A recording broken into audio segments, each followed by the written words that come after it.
With so many Florida man news stories and memes over the last few years, I guess it was inevitable that somebody would put together a movie or a TV show about Florida Man. Netflix has done just that, and Edgar Ramirez stars in it. Let's talk about Florida Man.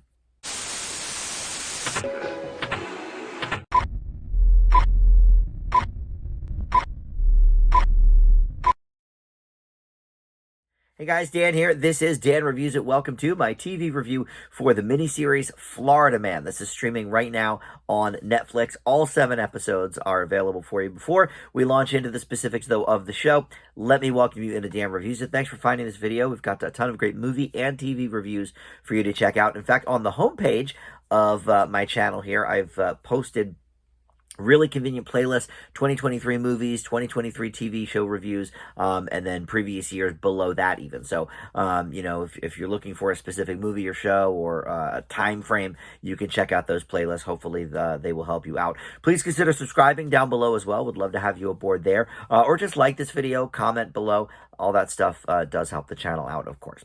All right, so Edgar Ramirez stars as an ex-cop and gambling addict named Mike Valentine, and he is forced to return to his home state of Florida to find a mobster's runaway girlfriend as part of a bargain to pay off his debt. And what should be a pretty easy chore just spirals out of control pretty quickly into many, many different directions. We've got Anthony LaPaglia here as well as Mike's father. Other people include Abby Lee, Paul Schneider, Lex Scott Davis, and Clark Gregg in, a minor role as well. We love seeing Agent Coulson and things. All right, so this is... Well, it's not quite sure what it wants to be. When I heard they were making a Florida Man show, I assumed it was going to be some sort of, like, wacky comedy. All the meme culture surrounding Florida Man and all the different news stories over the many years recently are all about, things are so crazy in Florida and these people are so crazy and they're on drugs and whatever happens. And so... each story seems more crazier than the thing that came before. So I thought it was going to be this sort of really outlandish comedy. And there are definitely times that it wants to be. But this has a really, really tone inconsistency problem. Because it is sort of a, gritty and dark, kind of drama, thriller, mystery, whatever you would want to say. But then it tries very often and with no real sort of regard for the rest of the tone of the thing, it goes for like these weird like one-liners or, and that can work in, like CSI, for example, is known kind of for its corny one-liners. David Caruso takes the sunglasses off and the Who song plays and whatever. But that's sort of like one of the hallmarks, and it really is, only at certain times I feel like they've sort of hit that formula. This never quite hits that stride, and any sort of humor derived seems a little out of place. And I do think that they have references to like Florida Man stories and memes and stuff in some of the things sort of in the background of this show, like a news story or something will come on and it'll have nothing to do with the show that we're watching, but it seems like it was a real Florida Man story or something. I don't know. I mean, I guess if there's a way to spin memes into a TV show, maybe this would be one of the ways, but it just did not mesh for me. The other thing I would say, maybe the worst aspect of the show is the dude that plays the Philly mobster. See if I can figure out who that is exactly. I don't know.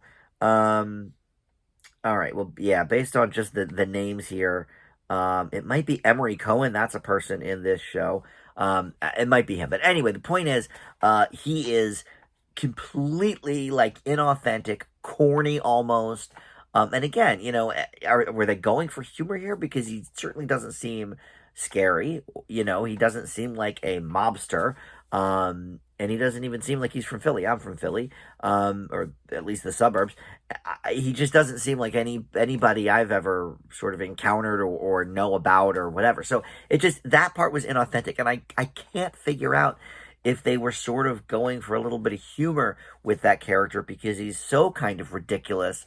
But I sense that they weren't. Like, it seems like that was one of the more, grittier and darker parts of the show, that I'm not sure tracked for me. The other main issue is this is just a bit, too long. I only watched the first 2 episodes of the 7, and already I was like, I hardly know what's going on because they're throwing so many different things and there's so many different angles they're going at.